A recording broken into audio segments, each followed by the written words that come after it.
we have 5 confirmed rostered players here. All right, So, so just real fast. To let sorry we're everyone running know, you we guys are late. going on with the game in just a No, second. it's okay. We just got You're confirmed with all still of at our like an players. allotted time, so I mean, Look in chat. I kind of explained it. yeah, no, nothing to apologize for. Shit happens.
All right. Hello, everyone. Sorry about that. Like literally, right as I came over here to start talking to you guys, they like came back and we had all 5 players. There's a 15-minute time limit for them to actually get everyone, and they got them in at 5 minutes after start time. Kind of started the stream a little bit earlier than I technically had to, but you know what? We are ready to go. We are at map selection. We do not yet have our first map, but we do have some bans to talk about. Clouded Minds did win the flip and has chosen to be first pick and first ban when they actually get into the game itself. They also have chosen to ban out Cursed Hollow and Dragonshire. Dragonshire, kind of the most crazy and spread out map of Here's the Storm. You tend to have action happening at 3 places at once. Definitely removing that means that Clouded Minds kind of enjoys the idea of big raucous team fights going in with like group engagements. We also do have Cursed Hollow being banned out. That's kind of the one where once you get a little bit of advantage, you just push so hard because the map objective shuts down all the building defenses and you just go crazy. On the other side, we do have Counterpick Stupid banning out Alterac Pass and Sky Temple. Sky Temple, interestingly, the avoid your enemy and let the map objective like blast away at their defenses. And then Alterac Pass being the... It's weird, it's ignore the map objective until you get a kill and then take the map objective. I have seen the map objective on that map just go forever. But we still do have 6 maps available in the map pool. We'll find out which one we're actually going to, and it does look like, to the surprise of absolutely no one, they will be Infernal Shrines. For those of you that came in with the raid and don't know what the hell this game is, let me go ahead and tell you right about quick. So, this is Here's the Storm. It is a little bit similar to League of Legends, except the big difference is that League of Legends it only has really one map. It is Summoner's Rift. You have stuff happening in the top lane, in the middle lane, in the bottom lane, and then a jungle that just sort of like roams around. I always like to think of the jungler as someone that doesn't really have a lane. He just gets lost a lot. Someone with like dyspraxia, poor sense of direction, and just sort of like moves around. In this game, the big difference that you run into is that the different maps are very, very different. That was not redundant at all. I don't know why you say that. In terms of Infernal Shrines, you do have a map objective where you have to move in, control an area, and kill 40 skeletal minions before your opponents kill 40 skeletal minions. The advantage of that is there's a lot of different strategies we can see come out of this map. At sometimes you will see teams go for a big wombo combo team fight. They're not actually that good at clearing the area, but you know what? They just kill their opponents, and then they don't have to be fast because there's no one to race against. Other times you end up with teams that go for a lot of like long distance race. They avoid the direct engagement and they just lob spells over a long period of time in order to try and get in there. Oh, and we actually have our co-caster. Fantastic. Let me go and get her in here. We weren't positive that we'd be able to do this. Hello. Super glad you're able to join us. Let me go ahead and get over to the screen and also make sure that you work. So this is Anaressa. Hello, everyone. I don't have her in the stream title because we were not 100% sure. You can hear me, correct? I can hear you, yes. Fantastic. I muted myself for a split period. You're actually lucky. We got a little bit delayed. So, perfect timing. How was your game? Just finished. Do we want spoilers? I'd say no. I don't know if anyone here wants to watch that game later, but I'll leave it up to them. Did you have fun? We'll go with that. We'll go with the old like mom answer. Well, did you have fun? I did have fun. Thank you for asking. Oh my. I got to play Hoppy to Your Best Year, so. That's always good. I'll go ahead and tell them that we're ready. So, obviously, as you can see, we are on Infernal Shrines. I'll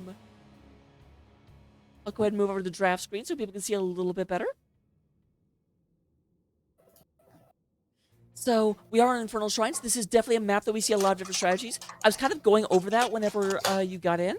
So, the other things that you see on this map a lot are some split push strategy where you actually just sort of like delay the point while a Zagara or someone just goes to the far lane and just he's like, I can do as much as a Punisher, fight me.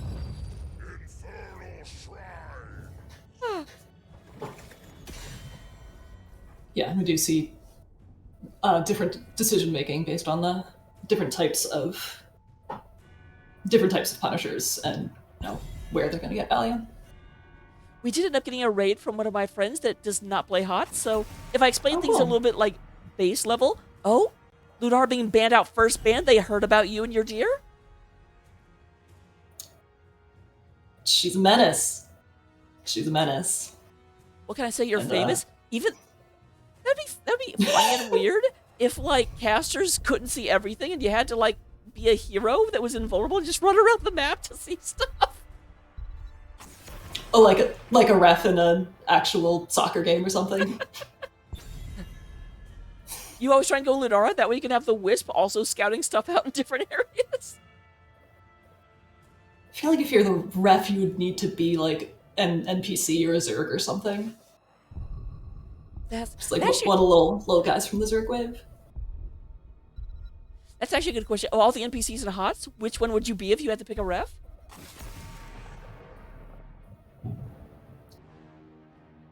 What NPCs are there in HOTS? I'd probably be the Elven Archer from Alterac. Oh, okay, fair. Could be one of those like dockside people from Blackheart's Bay.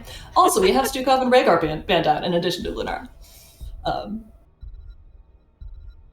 So the two kind of go-to healers, both getting banned out, so they're not going to do the trade one for one type deal. Yep, we do go and have. I always think it's interesting that Johanna's the last ban because I consider her the most threatening of all of the big ones. Although, don't get me wrong, Rhaegar and Stukov are terrifying. Also terrifying is Valhalla from Trelania. I think it's Trelania. I have been seeing people wait to ban Jo to see if they can get the other team to ban her first. It's definitely still game of chicken. Entirely valid. So we do go ahead. We don't have, like, they already banned out the Joe. It's one of those things you almost feel bad about. You're like, oh, I'd really like to use the Joe now that you took Vala first. Okay. Alright, I did not realize... Sorry, Valk, I did not realize Valk was here, and that Oz is going to be tanking this game. So they're early picking to get him on a comfort pick. Okay. So Picking yeah, up Sonya, who does really well on the shrines. Yeah, Volk is stuck in traffic at the moment. So that's kind of why we're getting a little bit of a late start. They actually had, I don't know who it is, but one of their members did not think they'd be here and just happened to show up at the perfect time. So otherwise, we wouldn't have a game to cast at all. Alright. Well, yeah. Much better to have a cast than a not cast. Absolutely. So we do have the Sylvanas coming out. That actually leads into that like split push pressure we were talking about. The Sylvanas is interesting because it doesn't tip your hand at all. Because you can also just say, okay, well, we won't split push. We'll just turn off the structures when the Immortal presses. And be able to get more value that way. So you can kind of go either way. The Brightling coming out as the first actual pickup for the healer in the game. And the first global pickup. Or first global touched even in advance. We still have Dahaka up, we still have Falstad up. Although Also, I'd be a little surprised if they paired Falstad with either of these damage dealers. that is very fair. Dahaka is a better possibility. Although obviously not on the side of Clouded Minds. I can't imagine you go with Dahaka and Sonya on this map. Mm-hmm.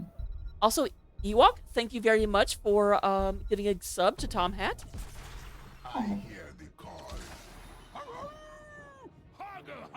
How did I forget about Hogger? Oh no, you're new to the offlane role, so That is very fair. I mean, I didn't get to get warmed up on offlane today, so I'm not in the headspace. Slight dig. yeah. So Nazeebo and Hug are both gonna be really solid on this map. So we have Star Knight on the Mei and then Ruffian on Kael'thas.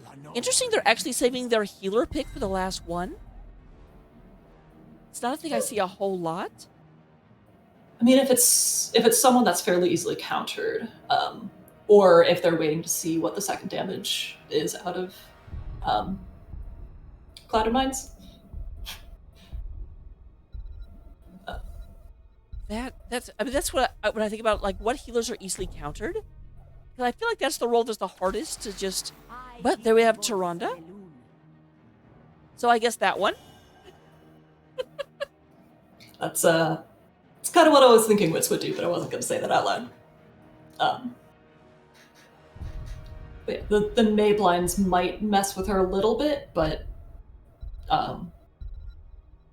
she'll still have a ton of uptime for autos and the additional lockdown, the Diablo charge, flip into Tyrande stun into Nazeebo wall. Yeah, can be pretty gnarly. But Mei can also drop her stuff and cause typical Mei chaos. So Mayos, one might say. One wouldn't say. That sounds really dumb. I mean, I'm going to say that now, and you can't stop me. All right, sorry, world. Poor Anna Ressa, she's like, I can mute. Wait, this is your stream? Crap. The best she can do is save herself from it, but everyone else. So we do go down predictions up. You have about, by the time you hear this, probably like a minute and 20 seconds in order to go in and get your bets in. So go ahead and get that done. We are coming into Infernal Shrines right now. CCS on the left, Clouded Minds on the right. What do you think about the Sonya Hogger matchup? It's interesting. I feel like Hogger will do better on the shrines, but Sonya should win the matchup overall. Only because Hogger doesn't have a good way to stop her from healing. Because his knockback doesn't interrupt Whirlwind. It can kind of get you away from the targets you're trying to Whirlwind to gain health. But that doesn't really stop it, that just lessens it. But anyway, we are in the game right now, so Do you want to go ahead and introduce CCS since you're a little closer to them than I am? Not by much. Sure. So we've got Osprey playing Diablo. We've got Zephy on the Hogger, Keldorn on the Gazebo, Witsend playing Tyrande, and Matathi playing Sylvanas. Meanwhile, on the other side of the battlefield, we do go and have Kian playing the Sonya. Refian is on Kale Thos. We do have Peach flying around with a little bright wing. Trelena is going to be on the Valhalla. And I will always say Valhalla, I apologize. And we do go and have Star Knight on the May. On the... oh my god, how many frowny clowns do we have? Oh. I just noticed that. Osprey over here on the happy cloud. That checks out. Alright, we do see Hogger splitting off early, getting a little bit, clearing the full wave before Sonya gets there. They might like to just have Hogger double soak and hard push bot with Sylv. That is a definite strategy. Hogger is a little bit faster at double soaking than Sonya is. Especially if he... I think on this map you can actually get perfect bounces if you come up and go like off of that and then off of that and maybe that one?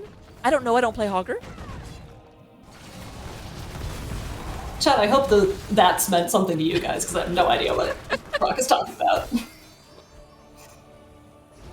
Oh, actually, they didn't make me a referee. I didn't want to ping because I wasn't sure if I was a referee, and that would just confuse the players so much. So, interestingly, we do go ahead and have Clouded Minds going for the camp. Is scouted out by the Tyrande, but that means they pick that up, and the other camp isn't even started. It looked like they were trying to catch Zephy on the double soak, but obviously did not happen. And that doesn't make sense. They're on the same team. Yeah, I'm not super sure what the plan was there. So we do go to have CCS picking up the Kaja Impaler camp, but meanwhile, it does look like Clouded Minds want to take advantage of this and go south. However, I don't think they'll clear this before... No, never mind. CCS is not moving down to engage them. Keldorn was starting to, but the rest all went middle. Yeah, it looks like they're just trying to get Prio in mid. Did Sylv take the... Sylv has not yet picked a 4, so she might be able to boost the Mercs. They're walking away to get bruisers out before objective starts to get some pressure across the map. It looks like both teams have the exact same idea. It's almost like they played this map before. We do have May in the middle, Diablo down bottom. Diablo currently up to 35 souls, and actually Voodoo Ritual up to 32 stacks. Widowmaker's a whole 15% done. We do also have Vala at 10 stacks for Creed of the Hunter. 10 out of 300, so less than 15%. I'm not doing that caster math, don't ask me to. Alright, so it looks like CCS is trying to clear the camp out at top and get the map pressure and give at least the beginning of this shrine. That's a really good strategy, just because this is the first Punisher and it's a Mortar Punisher. So the Mortar Punisher is the weakest early game Punisher. So they can just kind of just say, you know what? We're going to go up top and do more damage than the Punisher will, which they've likely already done. Usually the Punisher only gets front wall, maybe. Yeah, they've still got the Bruiser camp alive. Sylv's got the fort turned off. They're probably going to get top 4 off of this. Yep, Kian is moving forward, trying to get this done. That does mean that CCS is going to take a little bit of time getting down to defend. And that's all of their burn, taking a while to get there. Oh, I don't know, Tyrande can do it for sure. Actually, Tyrande might. I think it's going to go down before the other members of CCS even get here. Yeah. That moment you tell a joke and your joke is true. Diablo's in trouble though, and Diablo does go down. Does not lose souls though. Not yet, which is good because he's not late level 10, so he doesn't get the 25 soul rebate for dying. It's a coupon. Diablo part of like the Sam's Club of Hell?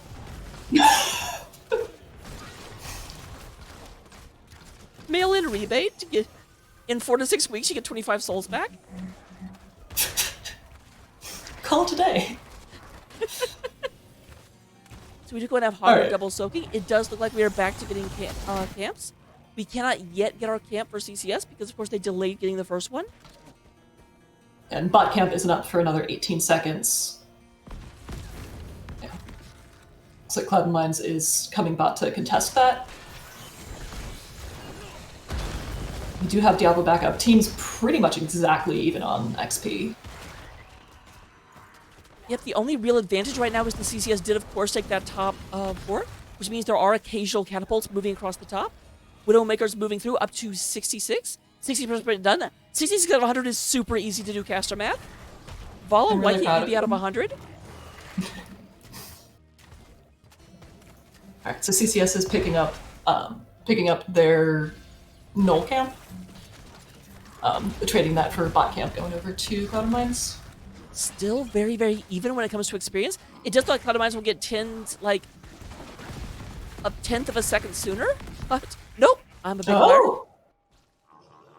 That gradual experience from the top fort coming into play. So since they did win, Ults online for both teams. yep. What ults do we have for CCS? Assuming we don't get into a fight right now. We've got Tronda playing out Starfall, Diablo going Lightning Breath, so kind of both going for area denial. Hogger with Horde Pulp, Nazeebo with Ravenous Spirit, and Sylvanas with the Wailing Era. On the other side of the battlefield, we do have Ice Wall coming out of May, Blink Heal, Reign of Vengeance, Phoenix, and Leap.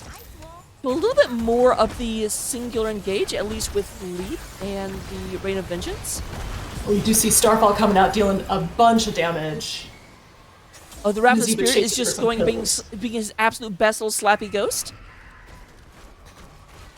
Right, health bar's getting low, but nobody actually going down. A lot of buttons pressed. Yeah, it does look like both sides use 3 ults, but Brightwings will be back very, very quickly. Or, sorry, Vala's. Yeah, I mean, all 3 of the ults used on the side of Cloud & Mines are going to be back online before CCS. So once again, I do like this. The Cloud of Mines moved up to the top. Oh, was that a... Yeah, they just actually whiffed with the leap. We do have CCS being up there. Starnet takes a lot of damage. We do go ahead and have very, very low health bars, down to 25% for most of Cloud of Mines. It does look like they will retreat to the safety of their fort, but the front wall is down. Yeah, that was a huge amount of damage coming out of Lightning Breath, just... Yeah, shredding through their health bars. Yeah, Brightwing is going to be able to get them up fairly quickly with her AoE heals. But, but they are collapsing in on Tronda. Yep, Toronto got And she ice walled does go straight into that single target shutdown that we talked about with the Reign of Vengeance. Looks like CCS is just going to get this objective and push elsewhere. They don't have Tronda, but they do have Sylv, and that's all you need for taking mid fort. Yep, you don't need a healer when you take no damage because the support is turned off. I'm pretty Looks sure like Cloud Sun and Mines Tzu is said going to that. counter push at top though. I really like this. They see them in mid, and they just say, okay, well, let's go at... Last time, we took the Punisher and didn't get enough done because we had to go through the fort wall, so let's just take the fort wall now. You don't have to take the Punisher that quick. They're not fighting it. Yeah, they did not quite finish off mid, but that should be, I guess, several sneezes.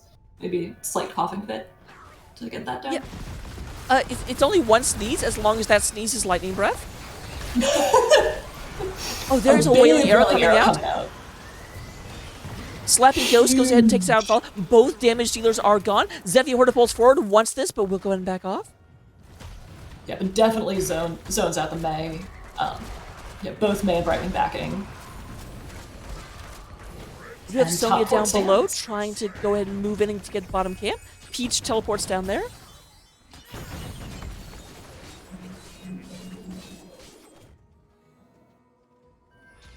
And Sony does successfully get bot camp. And CCS's bot fort is fairly weak, so they'll need to defend that if they don't want to see that going down. CCS does confirm mid fort though, so they are currently up two structures. Yep, a lot of very, very bruised forts in the game, but thus far none of them are in imminent danger.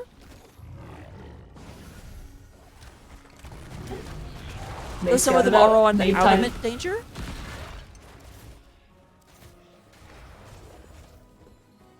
All right. Decent chunk taken out of the front wall at bot. We do have all 5 members of Cloud of Minds together.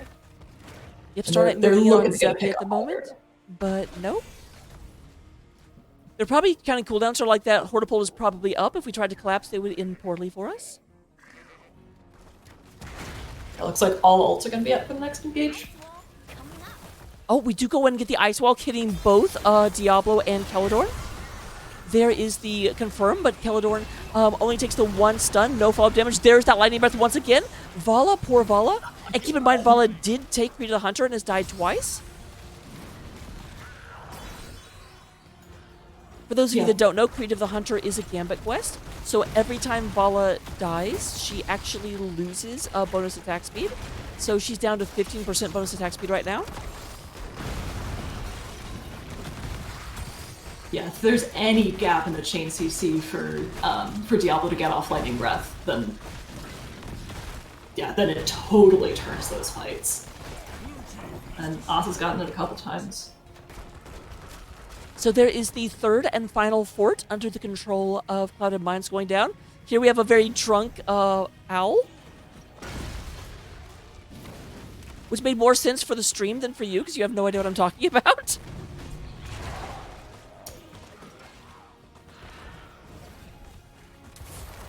Alright, we do have Zephy moving in, going and trying to get this. There is the Ice Wall, does not catch anyone. And so CCS is going to be like, you know what? I mean, this is a nice mercenary camp, but what if it was blue? Blue is a very nice color in their defense. I'll just chunk and kill. That's his health bar. Yeah, that was not a very drunk owl.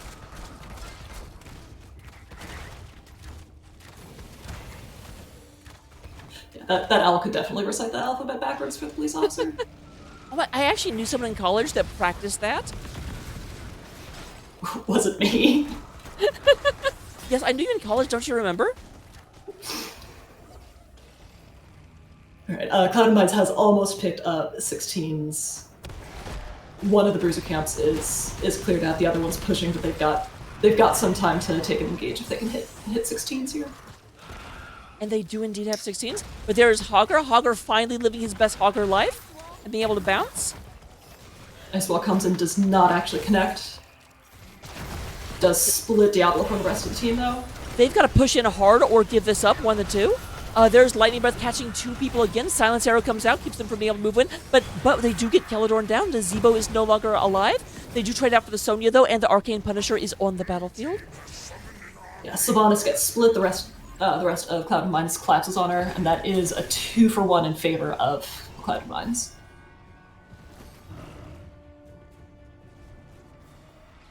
Yeah, and they still got both damage dealers up to defend both the Shaman Camp at top and the Punisher coming in at bot.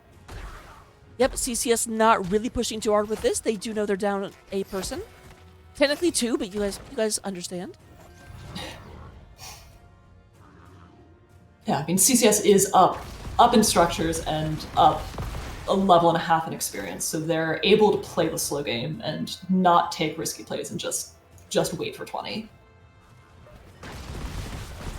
Yeah, to a certain extent, CCS is in the very, very enviable position where they just get to be like, okay, you guys have, oh, we do go and have Diablo. Diablo already down to about 65% health. It's going to go and get Polymorph. There's the leap, 3-person leap coming in. Huge lead. We do go and have a Diablo going in and getting souls reset. Will go down 25 souls. Hogger goes down as well. Whitson trying to get out of there with his little elf butt. It's so weird when genders don't match players. Yeah, that's 3 kills. Only looks like 2, but we've got the soul reset on Diablo. And yeah, that's exactly the kind of momentum swing that Cloud of Minds needed here. Oh, Diablo got a little greedy, and that will not be an instant reset. Earlier I was talking about how Diablo has a rebate coupon. Well, apparently, Cloud of Minds has a 2-for-1 coupon on Diablos. So excellent. I can't even say it's so dumb because it's just excellent. All right, CCS is still on track to hit 20s first, but Cloud9's really evening out the XP, or evening out the structure situation here. Is Miziva going to be able to get it? Oh my god. No, Ice Wall comes up. They Gets keep out of the moving ult. too far out. I don't know why. Like, that's that you cannot be staggering right now. You will have 20 advantage, but you're a full minute away from being able to take a team fight. Yeah, I know you don't want to lose stuff, but it's just, ugh. Yeah, this is really good play coming out from Cloud9's. Just not letting themselves get desperate or tilted or anything. Even with a decent disadvantage, they're even on structures now. It looks like yes, And even on structures. Experience. Yeah, and up a player, so CCS isn't able to try and make something really happen here. Looking at our level 20, we do have the big one coming out from May. Invisible Friends on the Brightwing, Farfight Quiver on the Vala, Flamethrower, and Ariat Crater. Okay, and for CCS, we do see Ice Blade arrows out of the Tyrande, so increased attack speed. More Lightning Breath out of Diablo, because that's been working out well for them.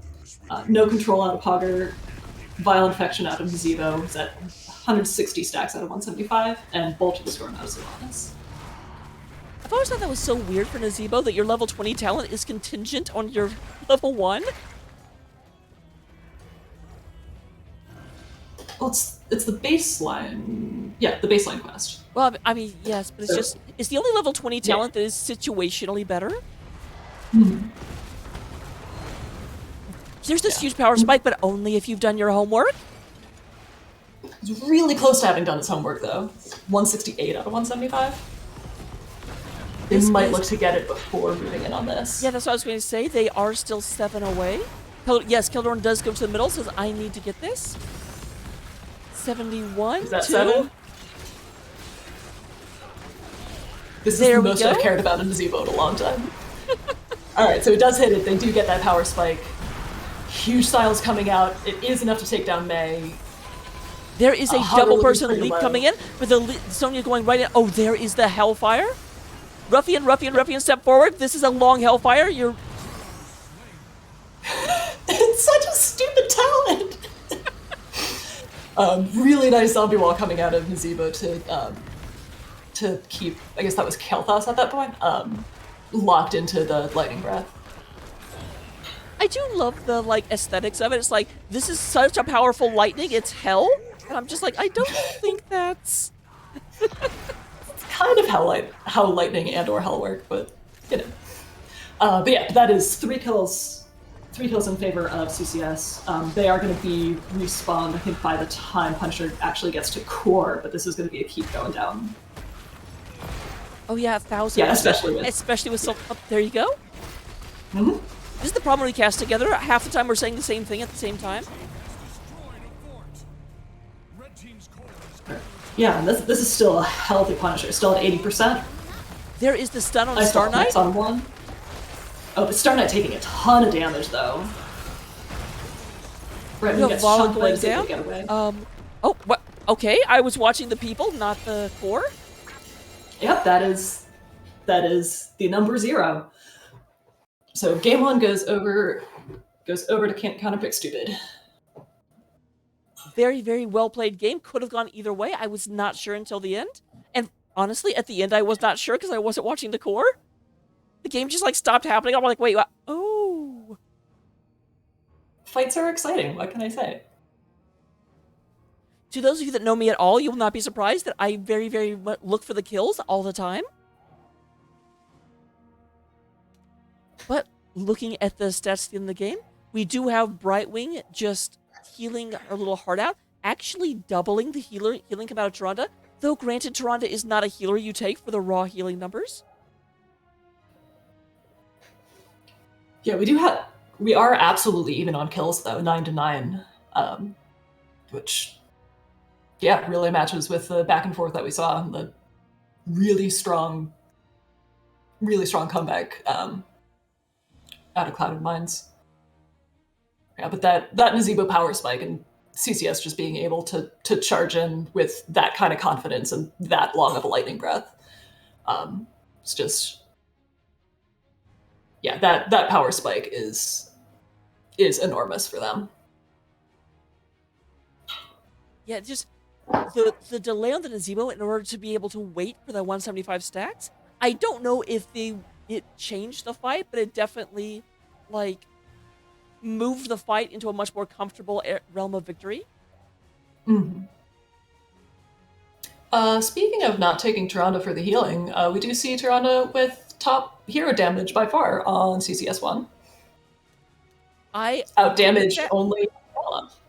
Yeah, I saw that the damage went back and forth, but I did not pay attention to who was where. All right, So- Wits. All right. So yeah, Madathi Keladorn, what the heck? One of those things in the Storm League game where you're just like, the healer's out damaging you? Yeah, looking at talents, in terms of the offlane, we do have Slam Build coming out of Sonya. So, Poison Spirit, interesting, really, really, really going for as much blow up as possible.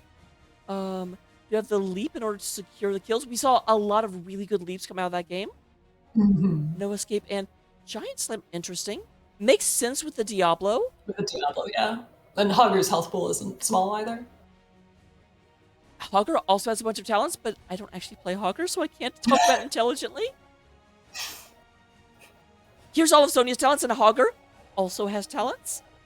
Hogger did click things on the lower left-hand corner of their screen. Can confirm. Approximately 7 times. Looks like Wits did have a big ol' owl build, which we did see the owls just chunking Kel'Thas and others, but specifically Kel'Thas, the one we called out, that did take the owl on 1, 13, and 16.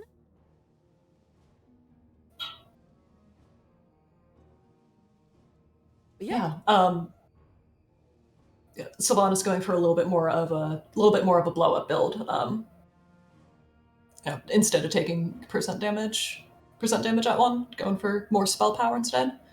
Also a little bit surprising that Sylv opted out of an unstoppable or greater move speed at 17 or at 16. I know what time things happen.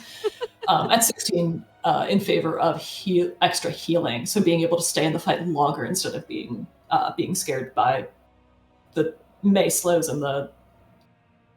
Yeah, I guess it would save her from the unstopped would save her from the bribing polys.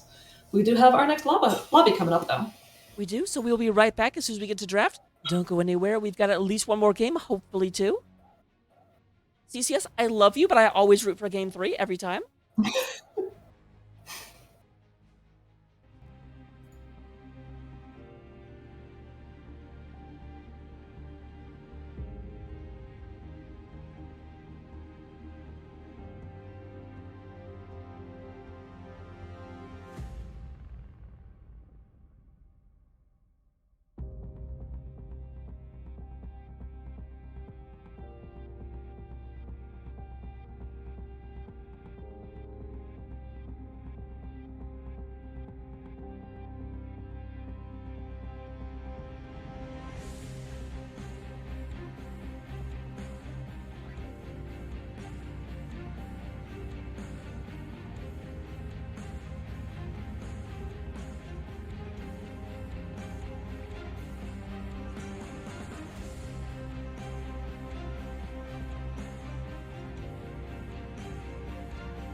All right, welcome to game number 2. Apparently, we just really, really, really like Diablo maps. We finished up with Infernal Shrines, and we've gone right onto Battlefield. Apparently, BOE is a Diablo map today, I have learned. It very much is. I do feel a little bit bad because, like, all of the areas have 2 maps, and Diablo is the only one that both of their maps are actually liked. I don't need to tell you that not everyone likes the StarCraft maps of Braxis and Warhead.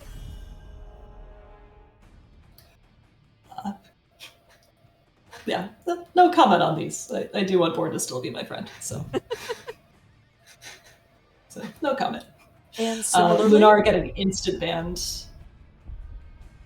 yeah, they definitely are not a big fan of the deer. Oh, interesting. have CCS Joe not get waiting that around this time. Says, nope, you have first pick. We're not. We know we're banning Johanna, and we know you won't ban it.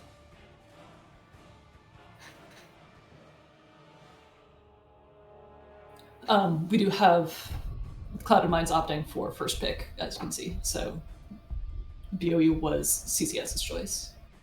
So yep, but CCS choosing the again Diablo map both times. Stukov once again being banned out.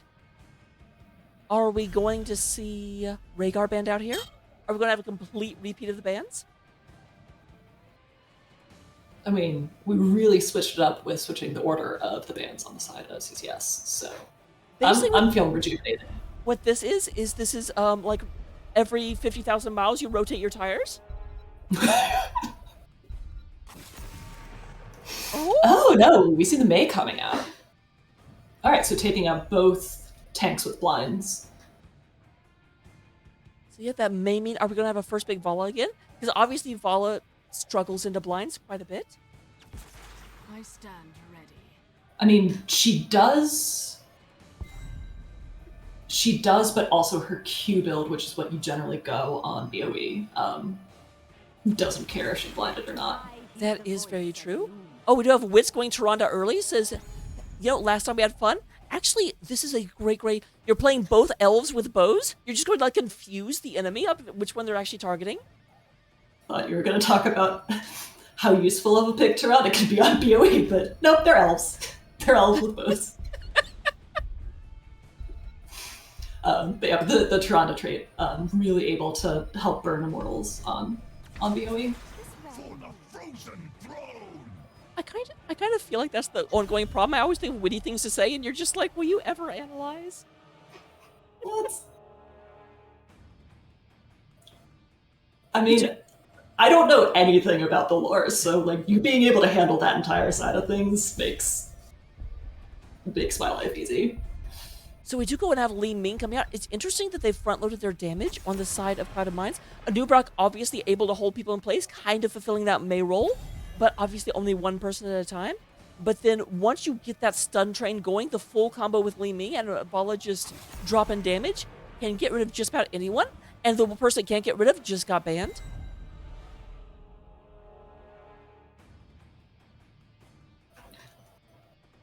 Yeah, and Vala and Ming are, yeah, they're solid damage choices with, you know, not a ton of natural counters. They both have mobility, both have a decent range, but they both are pretty squishy. So that does. Yeah, that's a big oof, especially with Sonya coming out. Sonya has, in terms of the offlane, some of the most reliable stun across long distances with Philippe. And then, of course, do we even have to talk about Raider and the fact that he can just shred immortals like no one's business? Yes, Toronto, Raynor, Sylve, and Sonya, regardless of who Oz picks here. That's really solid immortal shred. I mean, Vala and Bang also some of the best immortal shred in the game, but I think CCS is going to have the edge there. The Light Bomb Burrow combo coming out of CM is not something to sneeze at either. I will say I do really like the Thrall here. Just in terms of the raw offlane, Thrall starts beating Sonya at 7, so that is going to force Sonya to be a little far back. Though granted, on this map you don't really fight in the offlane that much. So much of your time is spent around the immortals. Yeah, this is going to be interesting. I was wondering if CCS might try and bring some kind of backline harasser. Since Vala and Ming are both just so squishy, so if you can get on them with a Valero or Zeratul or something.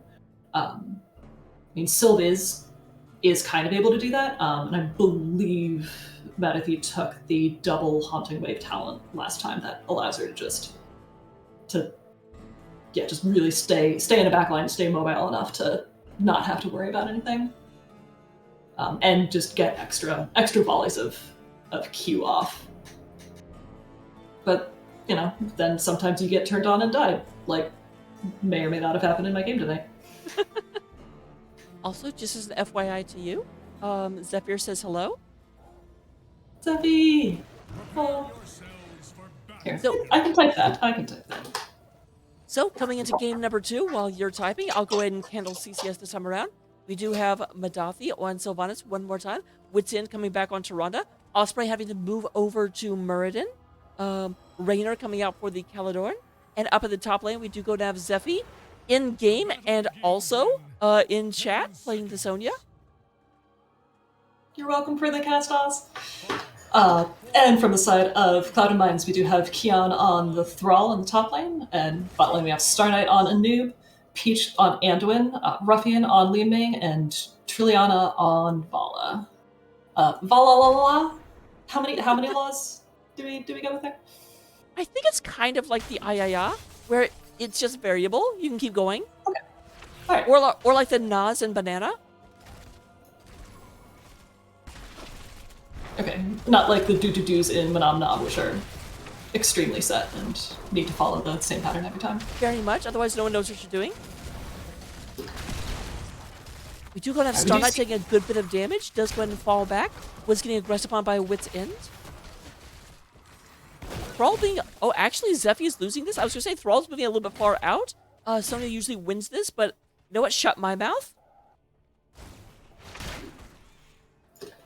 Looking at talents, we do have Muradin going the stacking basic attack talent, so that may have been another reason to ban out the tanks with blinds, because the more you can basic attack, especially with that, it's not Skullcracker. What's the 7 talent that just gives him a massive damage boost on his Q for non-heroes? I don't remember, but I know what you're talking about. Yeah, it's not Well, Sledgehammer that's on 4, but Yes. we'll find out at 7. We also do have Vala going for Puncturing Arrow, as Anaressa predicted. Using her amazing pattern awareness. We do see health bars getting a little low on both sides. Anduin healing that up a little bit more easily because Anduin. And CCS. A little bit of an early camp. I don't usually see it taken. I wonder will they actually pick it up? Looks like a no. But that does free them up to maybe take bot camp. Yeah, I think they'll leave Sylvanas back there, and either fight for bot camp. Now they should have noticed a new bot go down there. Yeah, CCS is 3v4 here though. Until both teams now? just hitting level 4. Yeah, they do end up needing. Unsurprisingly, the camp goes over to the team with more players there. I like the idea. I think the idea was just to say, okay, we'll take this early, be able to pick it up at the right time, but then when our opponents go to get theirs, we'll take bottom camp, because we won't have to take ours at the same time. But then it looks like Cloud of Mind saw right through that and said, okay, well, we'll just take bottom camp before we leave then, because you can't have everyone down here. Yeah, so we do end up having both Bruiser camps picked up at pretty much exactly the same time. Oh, Volk is in chat, but again, Sledgehammer's the 4. We're talking about the 7 Volk. No, Skullcracker's the 4. I think Sledgehammer is the 7. Well, I mean, And Sledgehammer's that doesn't obviously the all 4 that. because Murden has it. Oh, that is okay. Anyways, Thanks, You would have a Val. lot of damage going into the red immortal. Or if we want to be technical, Belith? I think it's Belith. You put a question mark there like there's anything I could do. Alright, some great CC coming out of Clouded Mines. Decent amount of damage. Osprey gets pretty low. And yeah, that's a healthy first immortal going over to the side of Clouded Mines. Our glory radiates through this land. All right, Osprey goes ahead. We do have the immortal going up to top lane because a slight bit more damage was done to bottom, by which I mean some damage was done to bottom. To me, mortals, I march for hell's gates. So the immortal is going forward. Going to be in melee mode, has a lot of shields, but is already down to about half. My statement became less true as I said it. I do like actually Star Knight step forward into range just to cause the immortal to stop and do the whirlwind attack, even though he wasn't close enough to hit anything with it, just to delay the damage coming in. So you may have noticed I entirely lied about the immortal going over to Clouded Mines, because as you can see, it did go over to CCS. Apparently I needed to do my Murden talent studying before the middle of the match, so noted for next time. Alright, so top fort gets low but doesn't end up going down. No kills for either side. So here's what would happen is what you actually meant to say is that the immortal was going to Clouded Mines' structures because that's what it's going to be hitting. Yes, that is exactly what happened. So.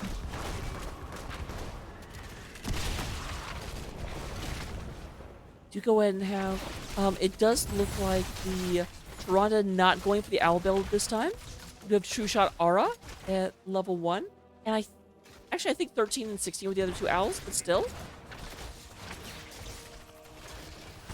Yeah, okay, so being able to reset the cooldown of a trait every 45 seconds is huge. We do have a fight coming up. Nice, over top, yeah. stun on Trelena. They are going to push Star Knight out of here. They don't get any kills, but they are going to go ahead and secure the top camp. Thrall on his way up, though. They need to be careful. Thrall's coming in for the flank right now. Nope, Thrall turned away. Yeah, that was a great pull out of Anduin to make sure Vala didn't go down there. Because even without the Gambit talent at 1, death is still bad. Fantastic caster analysis coming out of Van Ryzen.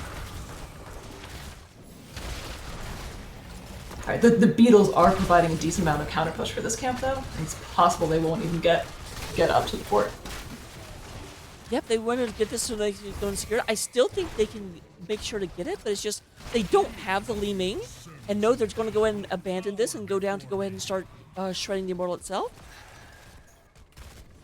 Yeah, CCS going right to the aggro. Osprey getting pretty low, but is able to jump out and just regenerate with Murden trait. Though, of course, does not have third wind, so will take a little bit longer to regenerate. Yeah, both teams fairly even on XP. CCS posturing to maybe go to their bruiser camp, but does not end up doing so. But CC chain comes out on Murden, and Osprey does go down. So yep, it does look like level 10s will be secured before Clouded Mines in just a moment.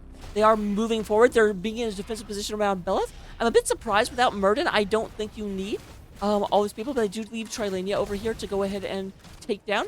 We do have level 10s picked up for CCS as well, so they can re-engage on even terms. But right now they are taking their mercenary camp. Yeah, I do like that of still getting value out of that instead of risking continuing to stagger.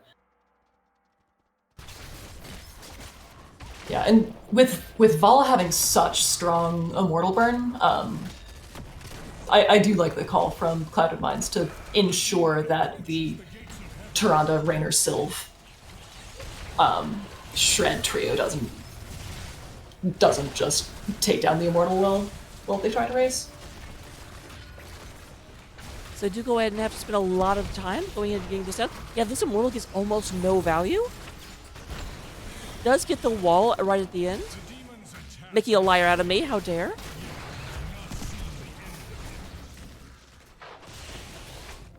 Yeah, but the fort itself is barely touched. There we have the light bomb burrow combo, but the wailing arrow does force Cloud of Mines to retreat.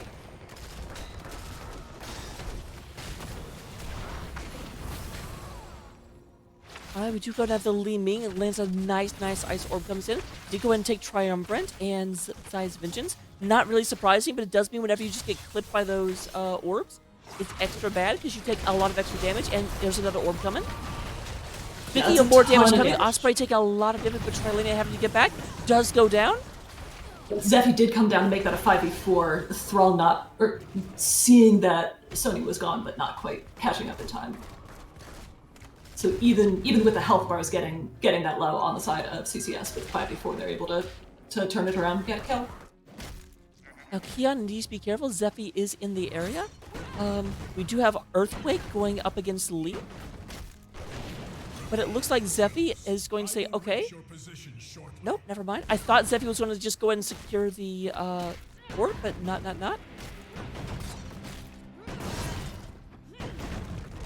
Yeah, that's a lot of damage coming out of Sonya. It looks like the camp is going to go over to Sonya. I'm a bit surprised. I said that Thrall beat Sonya at 7. Thrall actually did not take the time I was expecting. I was expecting the talent that lets him heal every... I forget how many stacks it is, so I don't play Thrall, but it sucks when you're Sonya.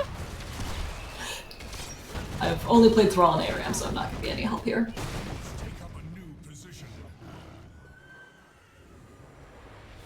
And once again, the CCS burn is just out of this world. But of course, they are spawning into defensive positions. CCS moves down below. Still has not taken top fort. It does look like Thrall is expecting them to, though, and kind of waiting around playing defensively. But now he's coming in. Osprey is a little isolated, but great lead coming out of Zephy. Great pull coming up Anduin. The Earthquake is down. We do go ahead and have Madathi having a hard time moving out, but Keon is very low, and Thrall does get taken out. Zephy moving back. There are some orbs coming out of Ruffian from the sidelines, and it does look like CCS, despite having 5 people up, are having to retreat because 3 of their members are down to 25% health. I think, yeah, everybody except the 2 healers, I think, had sub 40% health at one point that fight. But Osprey's not scared, still jumping in. Yep, and there goes a bug. Not my cat, different bug. Yeah, Li Ming catching. All right, 2 of them go down. Yeah, Li Ming saying that Murden's health had gone down.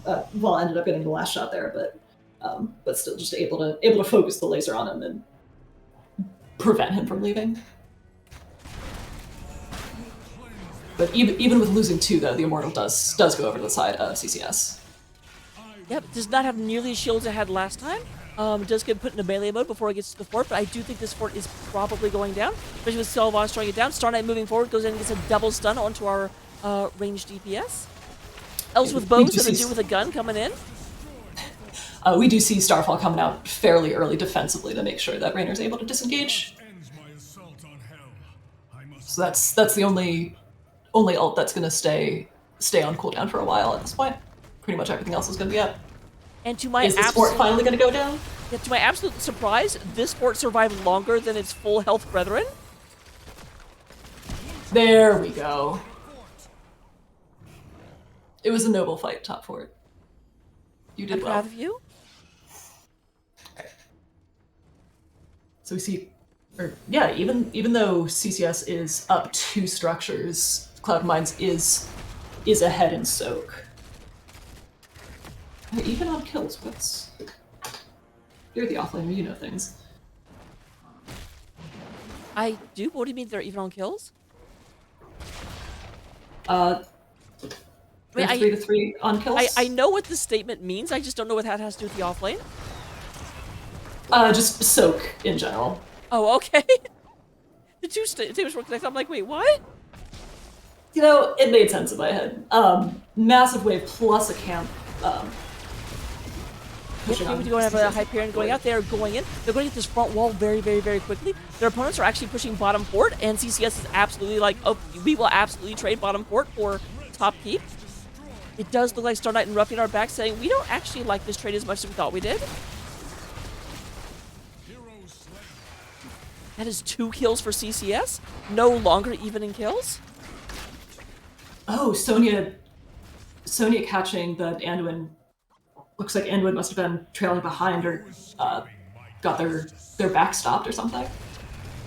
I think, and with Sonya was Anduin more fall than the down, other rest. it looks like CCS is just going to tear through this Immortal because, as we've seen the other 2 times, CCS is good at tearing through Immortals. Great caster insight from Rocket. Yeah, in true Cloud and Bind's top structure fashion, though, top to keep does survive that assault.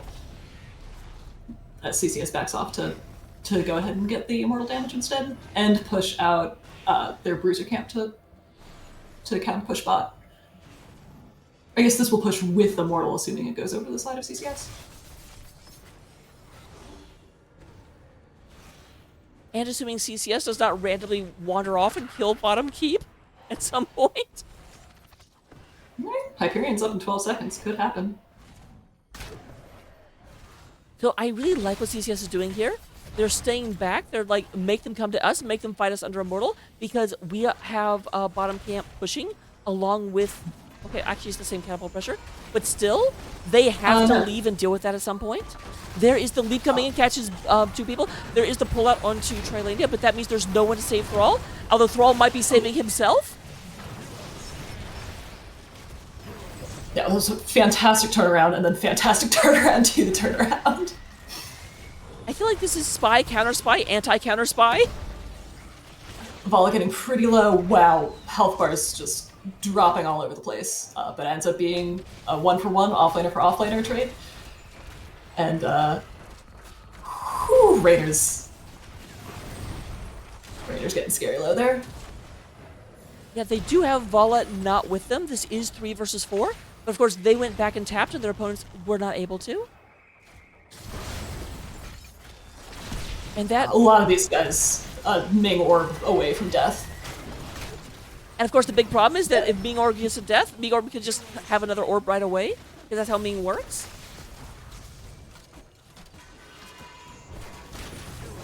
The risky plays by CCS do finally come back to bite them, and 3 members drop. Looks like Sonya might go take bot. Madothic?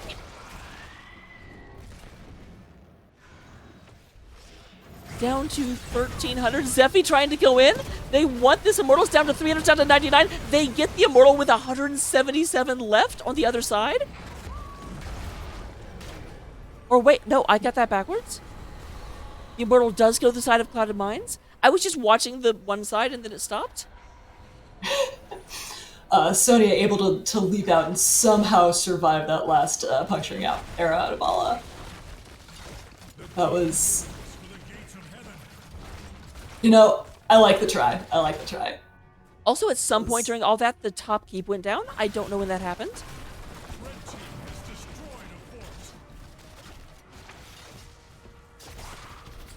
Yeah, a bit less dramatic of a last stand than top 4, but it's okay. We can't all be superstars.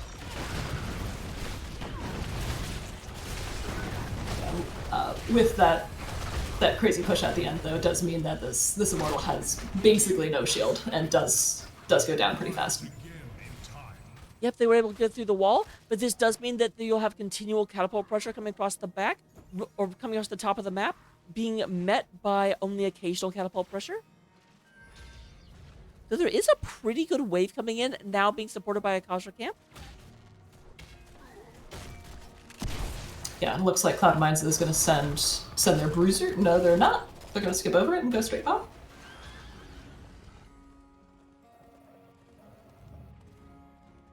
So yeah, both teams. CCS had an advantage, but right now they're having to play a bit defensively. Their opponents are almost to 20.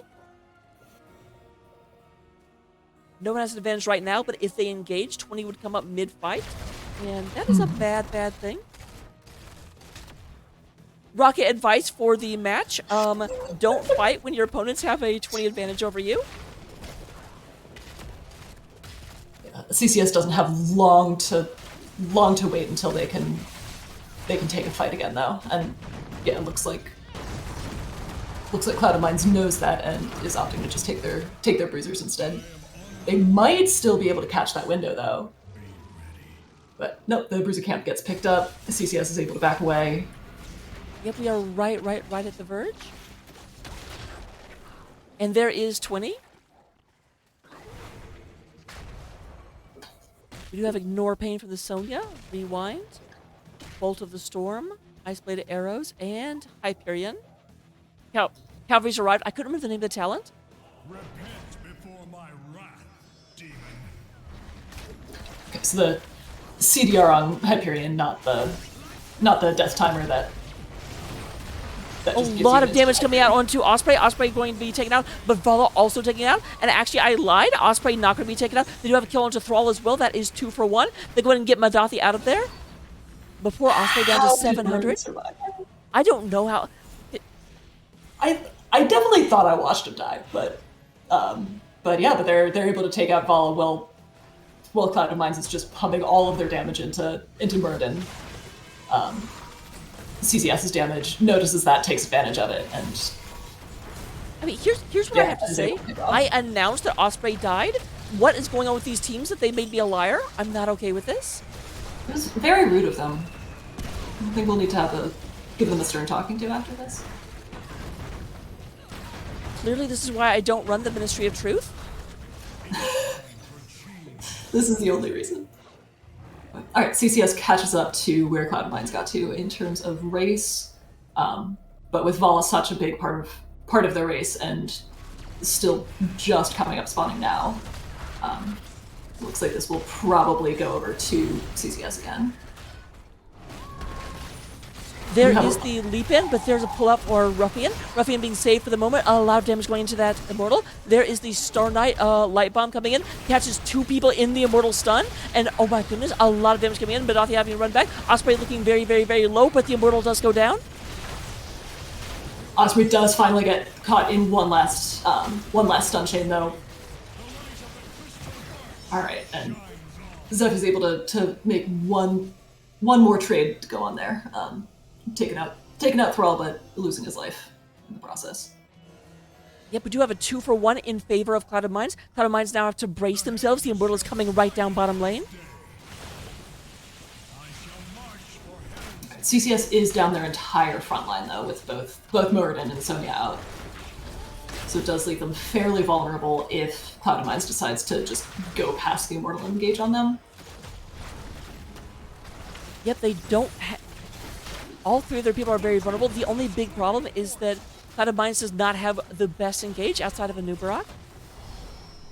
And a Nubarak does not quite have Cocoon just yet. Yeah, Light Bomb is up though, and yeah, you can be a little bit less precise with your burrows with Light Bomb ready to pop at any moment. CCS does take bot camp on the way out, which Cloud of Mines will now need to deal with. Looks like CCS is heading straight to top camp to get that pressure out as well. Obviously, the both keeps are now down for Cloud of Mines, which means continual catapult pressure coming across both lanes of this map. Oh, it looks like CCS is just going to bait top camp.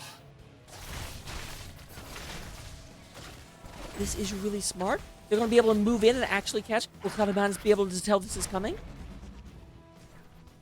Oh, they gave up? I think they didn't see them for too long.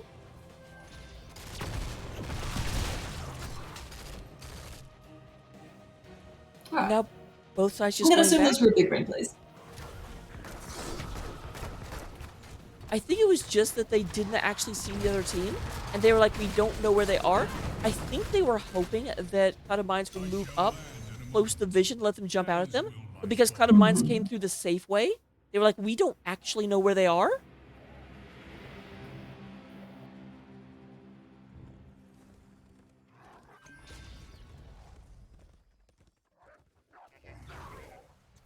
Yeah, I it's like don't know- CCS is really angling to just take a surprise engage at some point. Like, be a little unpredictable. Yeah, have Cloud of Mines need to be a little bit more careful about. From your corruption, Hellspawn. Yeah, you do about have. where they are. They are definitely in a situation right now where they are quite aware their opponents have to go and deal with the lanes at some point. So if they don't over engage, if they just wait for a good opportunity, but there is definitely going in, Huge goes in, comes gets two out. people.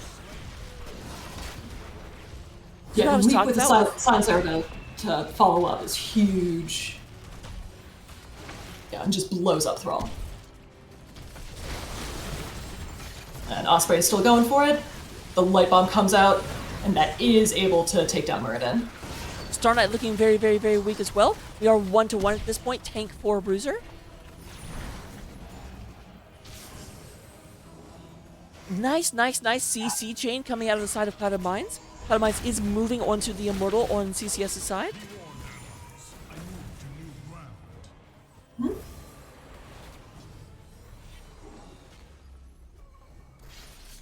ground. Sonya's leap is 10 seconds away, although it's the only ult up. Disintegrate is still up, as is one of Vala's charges of Rain of Vengeance. Yeah, leap does have a shorter cooldown than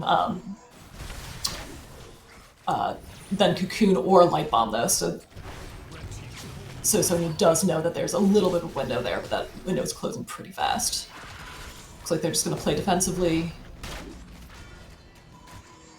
Yeah, Murda is not yet back yet. Thrall is, but Thrall is having to babysit the lanes to a certain degree. But Nice. huge amount of damage coming out onto Star Knight, though. Yeah, it looks like he is going to go down. Health bar is looking pretty low for CCS, but they do end up getting the kill and getting the advantage. And Murden on his way back right now. Not to mention there is catapults very dangerously close to the core in both lanes. Yeah, not a huge amount of catapult pressure, but still something to kind of keep poking at them. If nothing else, it's mentally taxing catapult pressure, because it's not really relevant yet, but you have to pay attention to it. We do see Tyrande and Sylvanas taking out the rest of that Immortal, while the rest of the team defends and makes sure that that Ming can't poke it down with just orb after orb after orb. I've still always wondered how the game determines which lane the Immortal goes to in a situation like this. The wickedness Does it flip a dice? dwindles before me. Flip a dice? I will bring it down. I know what I said. I mean, the catapult in top was a little closer than the catapult in bottoms. That might have had something to do with it. Oh, right. Interesting, and it almost looked like not quite, but oh, this is bad. Kian getting his response. Star Knight trying to get back. Does go ahead and get out. Oh, why did you turn around? Kian does go back. Madothiga tries to teleport in after him, not able to, but the Immortal, of course, falling down to CCS wins. Yeah, that was a lot of buttons pressed at once. Man, just a crazy last engage that. Yeah, the leap with the Wailing Arrow follow up with the Starfall on top is just such a gross combo. And Anduin's only able to save one at a time. I'm not sure if he took the double charge. Yeah, Peach did take the double charge. So 2 people, but only once at a time. That's a. So let me go ahead and see if I can get us a interview. If you want to go over the stats of Vite Rig. All right. We have Li Ming just running away with damage. Top siege damage by a little bit, but top hero damage by a lot. And then Vala in a solid second place. So, yeah, overall damage very much going over to the side of the Clouded Mines, but the burst and the just instant blow up coming out of CCS able to counter, putting them up by 2 kills, 13 kills to 11, and winning them the game. So, real quick, we're going to jump over into lobby number 2. All right. I'll meet you there.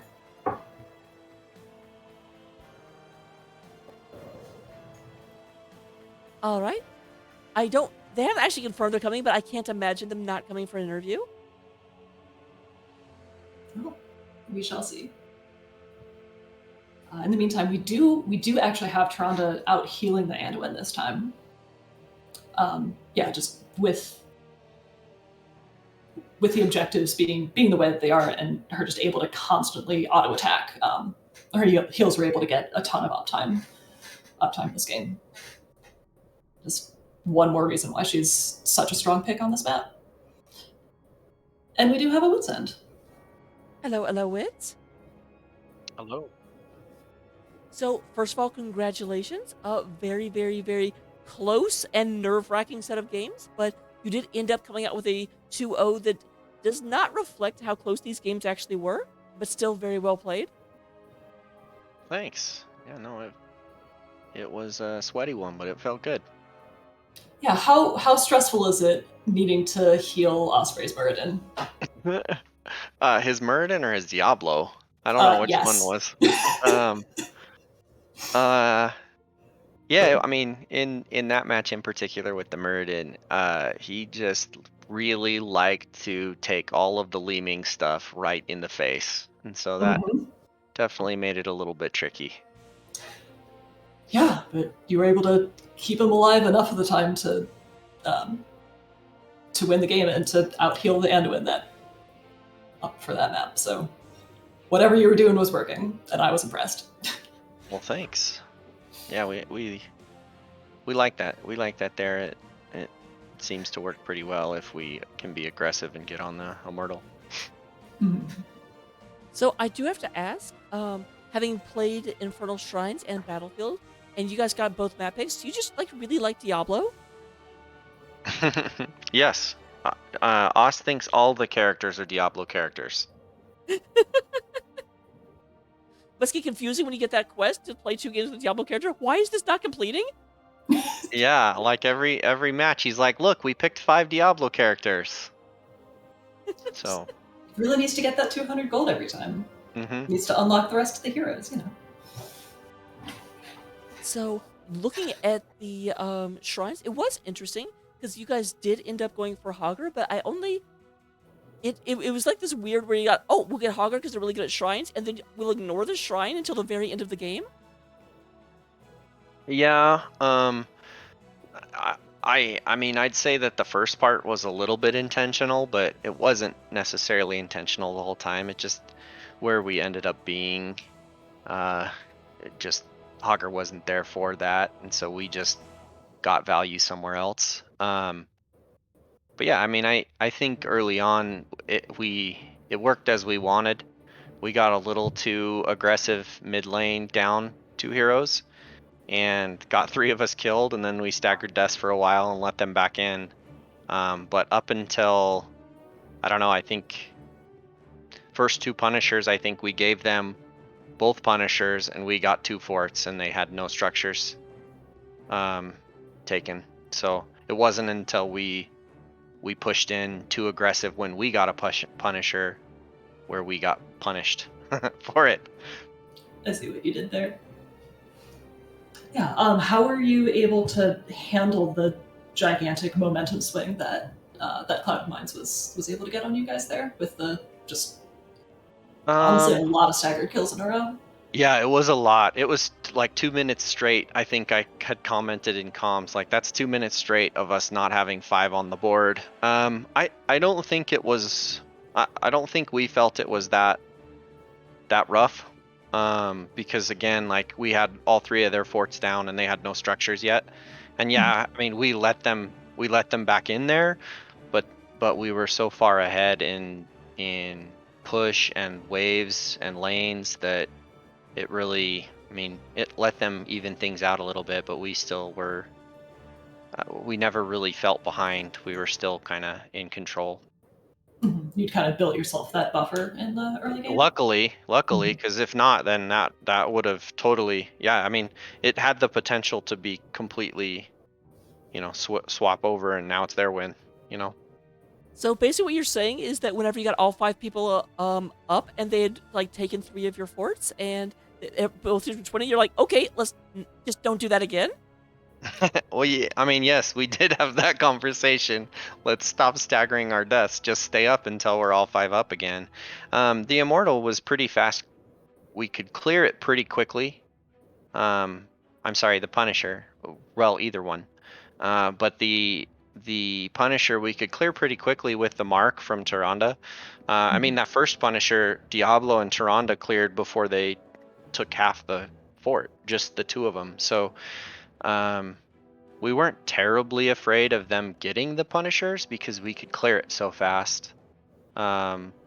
We just wanted structures. So that's, it worked out. But sadly, we let them even it up, but Yeah, but with the macro but pressure, it you worked probably out. worked out. Yeah, but I mean, it evened, but it was still, we still had the same ability to go macro with Sylvanas and just shove somewhere. Sylvanas and Nazebo. Mhm. Yeah, Absolutely. and Nazebo hitting the voodoo stacks was just a enormous yeah. turning point. Yeah, actually, that last fight, he stepped out of the fight to finish his stacks to step back in, and then we won that last fight on that shrine. That's actually really true. I mean, we were super low there. I think 3 of us in the back line were really low and barely came out of that fight. So that could have easily gone the other way too. Sonya had some really good leaps there, where she leapt on us in the back line. That last fight, we just blew her up after she jumped in. But I mean, she got us down to 10% on 3 heroes, I think. So if she stayed alive any longer, that would have gone the other way. Mhm. Oh, 100%. Is that actually why you guys specifically wanted Sonya in game 2? Because it was interesting. It was like, okay, we want a comp that can both burn the Immortal real fast and also kill them. So here are the 5 heroes. I mean, I think we like Sonya just generally. So I think we had Sonya in the first one as an option, but they picked it before we could. So I mean, I think some of it was to take it away from them. That's definitely true, but yeah. I mean, we generally like Sonya. She's a pretty good offlaner, so. I mean, she's definitely one of the ones I bring out on a regular basis, so I'm with you there. Yeah, worked really well with the game 2 comp as well, with Murden and Sylvanas both really wanting to go in and really able to follow up on leaps. Right. And yeah, plopping down the Starfall in addition. It's just huge. The panic starfalls to try and keep them alive, you mean? The very, very carefully calculated Starfalls that were very effective and swung fights. I think you're. Was that what you were saying? Yeah, exactly. So yeah, looking at game number 2 was so. Tell me about, because obviously game number 2, the moment that was the most stressful, at least for your fans. Tell me about that moment where you ended up, just throwing everything, including the kitchen sink, trying to get that Immortal down. Yeah. And then we didn't. Yeah. Just barely. I was dead already, so I was just watching from above. I mean, we were just trying to finish it off. And yeah, it didn't work out. I don't know. Maybe that would have been better to just back off of, but it ended up working out. I don't know what they got off of that. I don't recall where we were structure-wise there.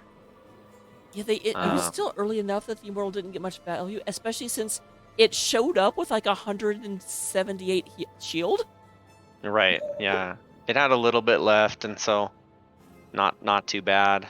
And I think that, I mean, we lost 2 people there at the staggering, Sylvanas and Sonya. I think the rest of us were already dead, so we were up by the time it was pushing in, and then we could go mark it and try and clear it. So my guess is we probably lost a fort there. Yeah, Was but that still the one that having- went top? I can't remember. But Yeah. but yeah. At the end of the day, like you guys did use that Sylvanas to push very, very effectively. I did very, very, very much enjoy, and hats off to you, that you guys were very, very patient towards the end of the game, knowing that your catapult pressure would eventually force them to split the team a little bit. Yeah, I think after the first couple, when we'd have camps in lanes and we had catapults going, we wanted to delay it a little and just let that push out until somebody left, and then we try and go in. And they forced us in a few times because they'd start racing, and so we'd have to go in. But and in some way, some of them it didn't work out the best. I mean, it worked out in the end, but we'd go in and then Li Ming would just dump on us. So we tried to slow it down a little bit and scale it back so we weren't leaping in or dwarf tossing in and then just getting exploded.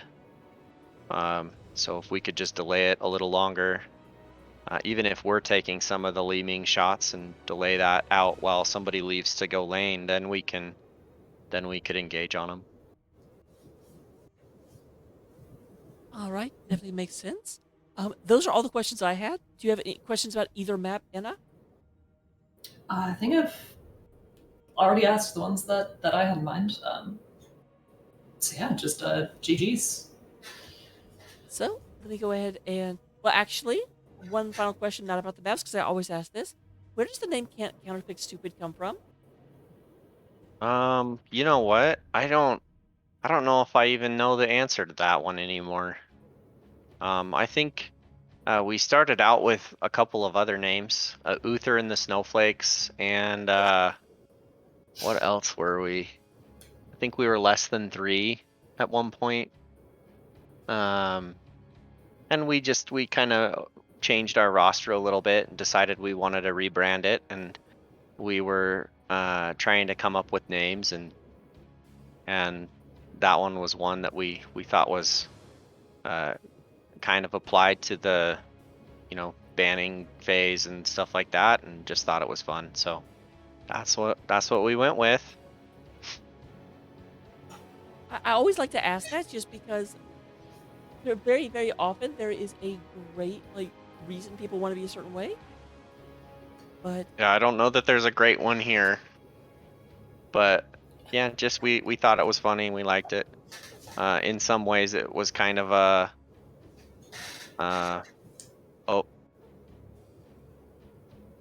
it was kind of sorry, somebody was messaging me trying to give me the real reason, but that's really it. I think it was kind of like a humble, like you can't counterpick us because we don't know what we're doing kind of a name selection.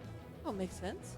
We were in our early days. I mean, not that we're amazing or fantastic, but in our really raw early days of, kind of a self-deprecating name a little bit. No, I definitely we like it. understand that. So let me go and turn it over to you for all those shoutouts I'm sure you want to give. Oh yeah. Shout out to Valk's mom, and shout out to the team. Great job today. We had to scramble there to get going. This is a little bit early of a match for us to play.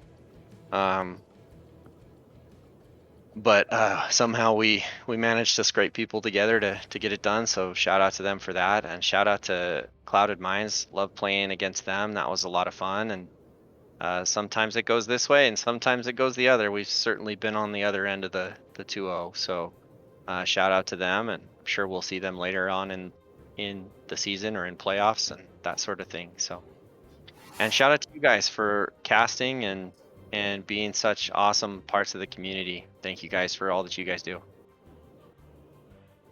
Thanks, Vince. Absolutely. So, I'll let you guys enjoy the after party. Have a great time with the rest of your evening since this is an early game for you. Maybe you're not done. I'm not going to put words in your mouth. Maybe not. Maybe not. Yeah. All right. Thank you guys so much. Yeah. Congrats on your 2-0 win. Thank you. And before we go, Anna Ressa, do you want to go ahead and tell everyone who you are, where they can find you, and all that good stuff? I'm Anna Ressa. You can find me around the CCS Discord most of the time. I don't really solo stream or anything, but I hop in with Rockham whenever I can. And yeah, I'm involved in a lot of the community aspects of CCS, including Nextmania, which is in playoffs right now. Yep. Actually, if you remember, Anna Ressa just barely got here, and a lot of it was because She just finished her playoff game. So, went some way. There's no spoilers, so we're not going to be able to say, but it definitely was a game and it definitely ended. Just in time for me to be able to hop in. So thanks for bearing with the scramble there. And as for me, you probably already know this, but I'm Raka. You can find me right here. You can also find me on Twitter at Hirokov2. That is Raka with an I and an F on either side. Just think of it as if Raka, but just rearrange the letters. That's not confusing at all. No. But yeah, you can find me there. I stream a lot. I have games almost every night, except Monday. Those are for me. And yep, catch me here. We will go ahead and raid off to someone else.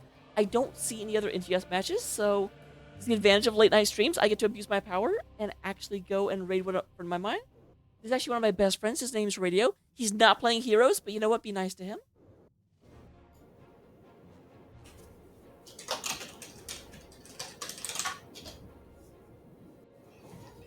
And yeah, thanks chat for hanging out and spending some of your evening with us. Hope you guys had fun.